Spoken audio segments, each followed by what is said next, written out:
Hey friend, in this video I'm going to walk you through the science of overcoming objections in your network marketing business. And if you don't know how to do this, you're going to absolutely struggle when it comes to building a massive organization.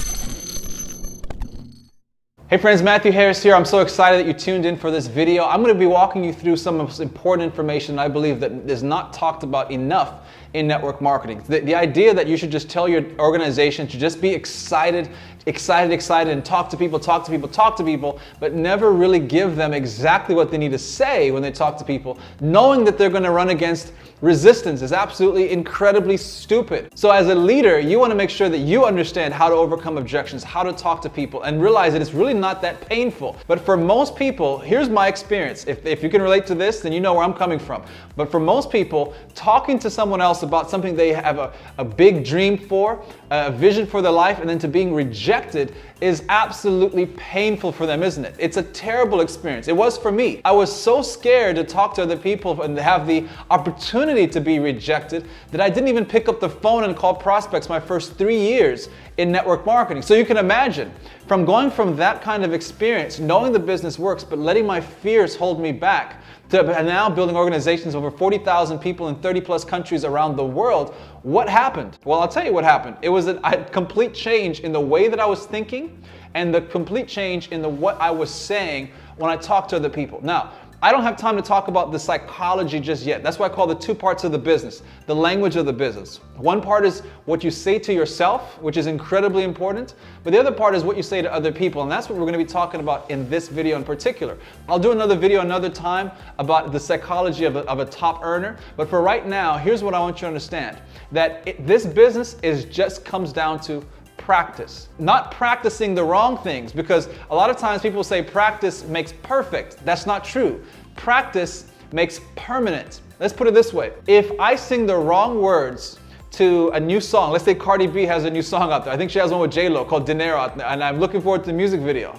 Eileen is dancing in the background when I just mentioned that name of the song because she loves the song. But here's the point. If I say the wrong words and I keep saying them over and over and over and over and over to my favorite song, even though I've practiced it, I haven't actually perfected it. I've just practiced mediocrity and perfected mediocrity. That's what's happening for so many people inside of network marketing. And it gives us such a bad reputation because we have a bunch of excited idiots running around and telling people the wrong thing, promising them great results, not doing it with like a professional, and really turning people off because they're not practicing the principles of the top earners. Here's what I have now come to understand from studying the best of the best in many different products, verticals inside of the network marketing space, is they pretty much all say the same thing. Here's how I realized this. I was so shocked when I discovered this because I realized that if they're saying the same thing over and over and over and over and over and over again, all I needed to do was just figure out what it was that they were saying and just copy them and become like a parrot, right? That's how simple this business is, but for most people, they never even get to that point of understanding that the principles are what's driving it. And so I actually did a conference call where I brought on my mentor at the time. He's a gentleman who made over $40 million in network marketing. And I had this guy on my chicken list, this guy that I was really excited to talk to. I was like, if I could get this guy in my business, I'm going to become a multi-millionaire. I don't know if any of you can relate to that. You've got someone on your list that you're scared to talk to, and you think maybe if you can connect them with somebody else, that person will say something magical to your prospect that gets them to see the vision of your opportunity and gets them to join. Anybody been there before? And that's what it was for me. So I get this call together, finally got these icons of the network marketing space together on a call, and I expected my mentor to do something special and significant and powerful, something I hadn't seen him do before. Let me give you some backdrop. I had seen this gentleman do the presentation for that company for a long time. I had seen him do it over and over and over and over and over again, but it never dawned on me that he just literally said the same thing over and over and over again until he did that with my prospect. I was so disappointed because I'm thinking, man, here's these two icons. One's made 40 million, the other one's a top 7-figure earner. My mentor is gonna just give it to him, right? And he did the exact same presentation, the same presentation I'd seen him do hundreds and hundreds of times before. And that's when I realized, man, there's just something different about what the top earners are saying and what I was saying at that point as a level 1 network marketer, as someone who was just hoping to have success, treating the business like it was a hobby and getting hobby results instead of treating it like a professional. So guess what? Just like J-Lo and all these top musicians have memorized the correct words. Well, Justin Bieber, I heard, was messing up on Despacito the other day, but that really doesn't matter. To be a top musician, to be a top producer, top performer in anything, you memorize certain things, don't you? If you're a top race car driver, you memorize how it is that you're going to change gears, at what speed you're going to change gears. Same thing if you're a professional football player, if you're a professional athlete. There's certain things that you've memorized.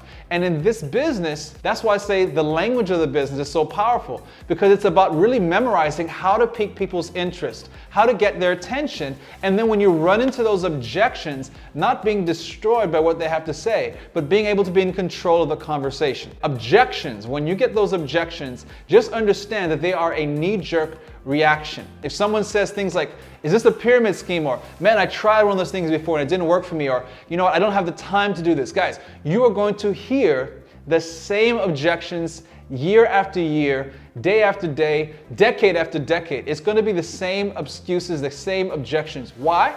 Well, that's because people in general are programmed to love to buy things, but to hate to be sold. Here, case in point, I'm going into a dealership to buy a car that I've been dreaming about buying for the longest time. It's a BMW at that time.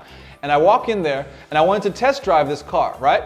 The guy walks up to me and it's the car salesman and he says, hey, can I help you?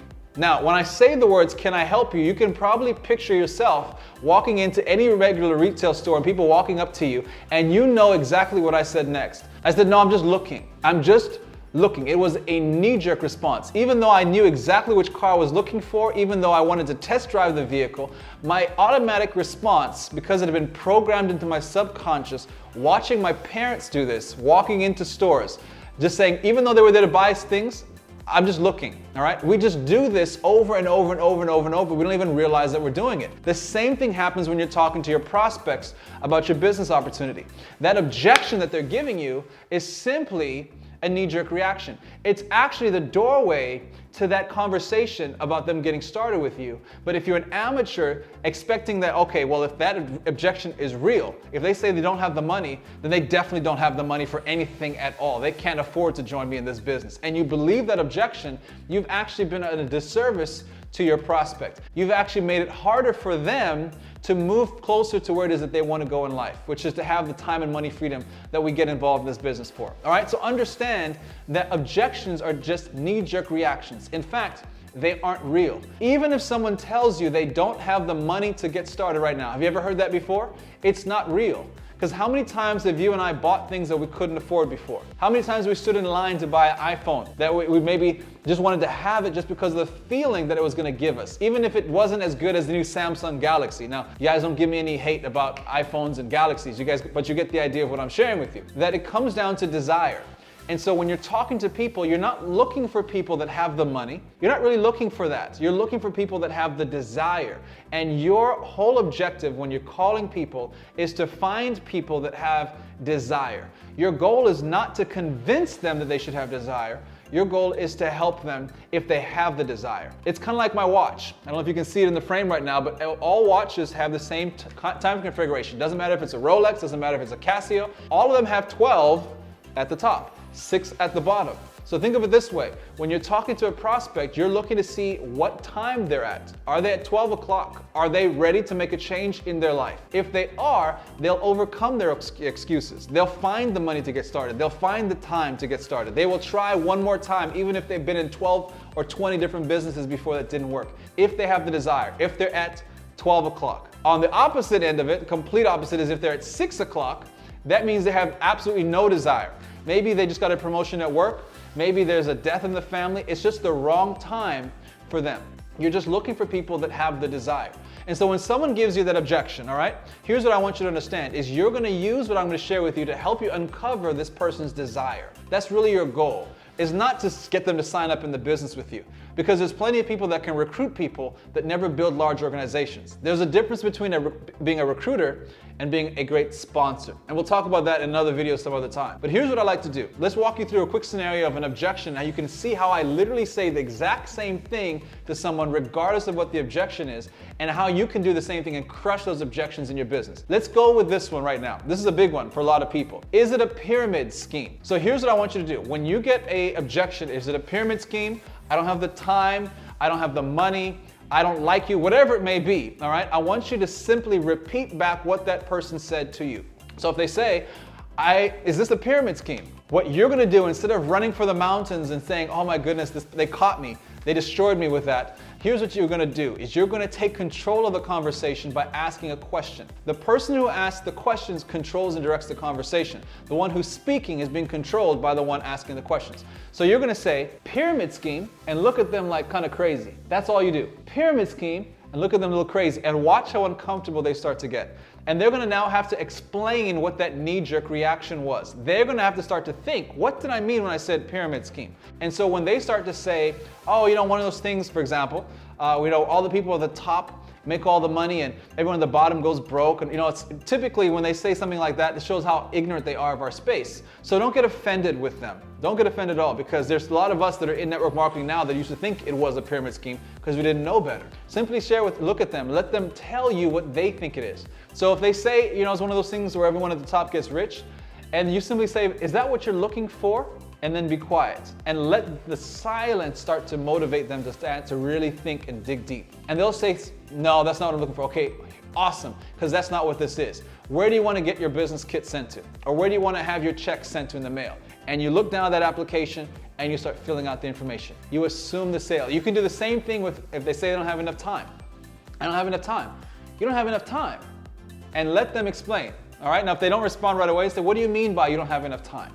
And let them share with you, okay, well, I've got this going on, I've got my school, I've got all this kind of stuff. And say, okay, awesome. If there was a way that I could show you how to, and you match their goal, whether it's to make more money, to travel, to spend more time with their kids, to be able to, let's say it's to travel and spend more time with their kids.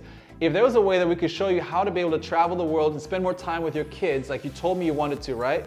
And you could do that with the time that you have right now, would that be something you'd be interested in finding out how to do? That's it. Now you've taken their objection, you've really directed it towards why they should get started in the business. Friends, we can do this all day, but just by walking someone through this simple process of asking highly calculated questions of what do you mean by that, or repeating back to them that objection and taking the air out of their objection, you'll find that you'll be able to walk people through this process of getting started with you so much faster. So friends, hopefully that added some value to your life. If it did, make sure you share this video, like it, give me a thumbs up, and subscribe to this YouTube channel. I'm going to be sharing as much content as I can with you, not just on the motivation side, because motivation is important, but on the skill set side of really becoming a top earner inside the network marketing profession, both online and offline. You can also follow me on social media, but until we talk again, I challenge all of us to dream first and then find a way. God bless.